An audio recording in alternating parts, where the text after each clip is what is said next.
Assalamualaikum warahmatullahi wabarakatuh. Perkenalkan, saya Muhammad Suryadiningrat, NIM 062 123 143 106 dari sub kelompok D, gelombang 38 tandem 2. Di sini saya akan melakukan pertolongan dan menjelaskan kasus distokia.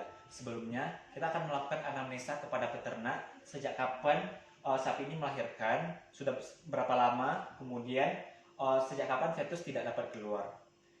Dengan melakukan palpasi secara intravaginal, kita akan mengetahui situs yang ada pada kondisi distokia ini, di mana situsnya yaitu transversoventral, di mana kondisi fetus atau sumbu panjang fetus tegak lurus dengan saluran kelahiran induk. Kemudian bagian ventral dari fetus atau bagian bawah fetus sudah mengarah ke arah jalur kelahiran.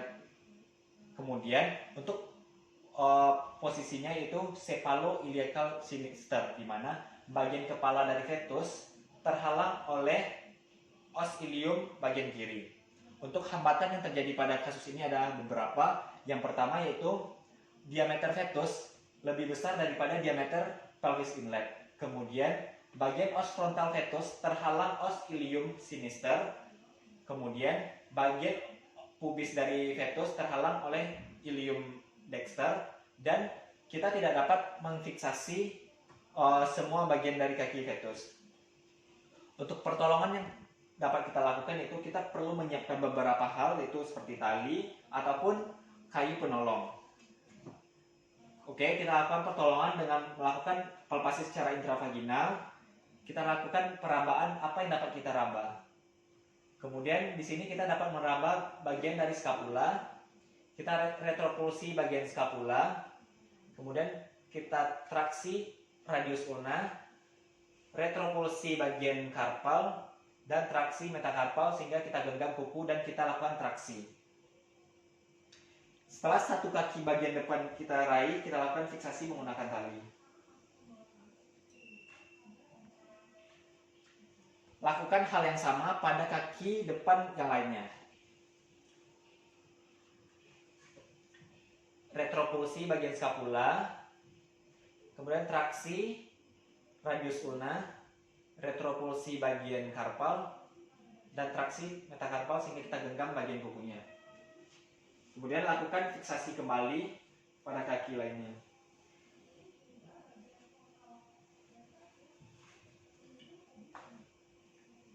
Setelah kedua kaki depan terfiksasi, kita akan melakukan retropulsi untuk kaki belakang sehingga menjauhi bagian tubuhnya supaya posisinya menjadi longitudinal anterior. Kita lakukan retropulsi sejauh mungkin ke arah abdomen induk. Retropulsi bagian kaki belakang. Oke. Dengan kondisi seperti ini, posisi fetus menjadi longitudinal anterior dengan hambatan yaitu vertex cervicalis, di mana terjadi penekukan bagian leher.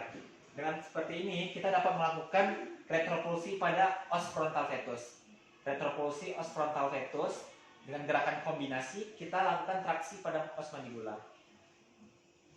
Retropulsi frontal, traksi bagian mandibula, sehingga bagian kepala fetus dapat kita raih dan lakukan fiksasi menggunakan tali. Kepala fetus kita lakukan fiksasi.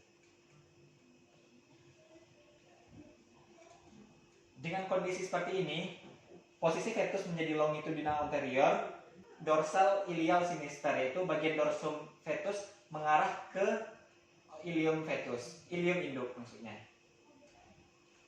Jika posisinya seperti ini, kita dapat melakukan pertolongan selanjutnya yaitu dengan mengubah posisi fetus dari yang pertama dorso ilium sinister menjadi dorso ventral dengan cara bantuan kayu kita ikatkan menyilang di antara kedua kaki.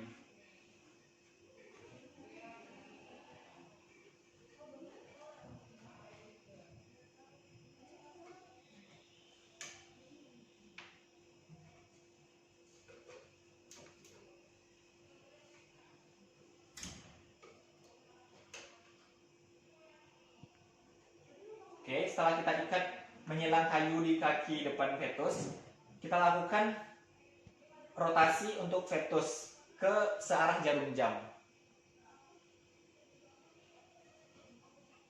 Oke, dengan kondisi seperti ini, kondisi fetus sudah normal sejalan dengan jalur kelahirannya, yaitu longitudinal anterior, posisi dorsosakral. Selanjutnya, kita dapat melakukan diagnosis hidup mati untuk fetus tersebut dengan refleks mata atau refleks menelan dari mulut fetus. Kemudian, kita akan melakukan tarik paksa untuk fetus ini ke arah caudodorsal hingga 2/3 bagian tubuh fetus keluar. Selanjutnya, di sisa sepertiga kita lakukan penarikan ke arah caudoventral.